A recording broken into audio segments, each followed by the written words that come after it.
tugetfit.lt.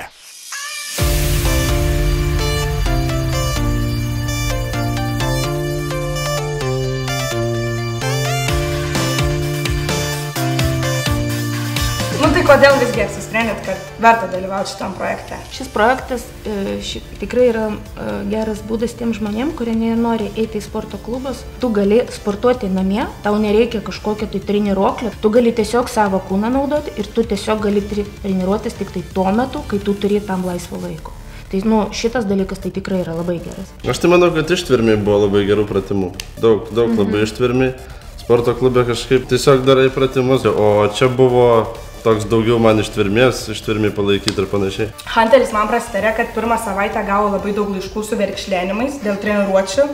Tai kaip, iš tikrųjų ten viskas buvo taip sudėtinga, sunku? Sudėtinga buvo po to, kai tu grįžti po darbo, atlikti pagrindinę užduotį ir dar buvo papildoma užduotį. Aš net ir žinokit, aš darbe prie virdulių.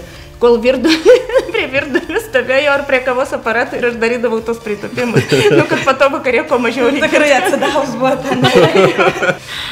Aš irgi darydavau taip pat, bet ne darbe.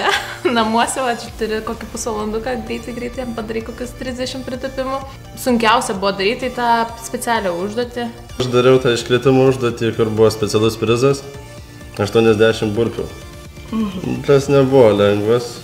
Tikrai kvėpavimą reikia labai sustvarkyti. Visi finalistai gavo bilietus į antrą sezoną, kuris vyks jau visai netrukus sausio 17 dieną.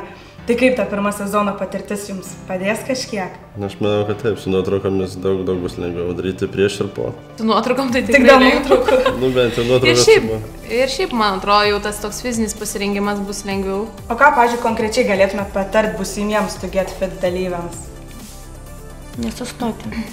Nepasiduoti. Jo, tikrai nepasiduoti ir tikrai sportuoti ir siekti savo tikslą.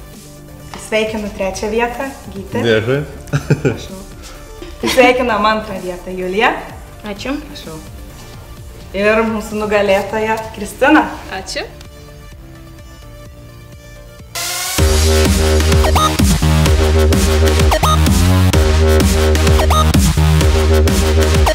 tugetfit.lt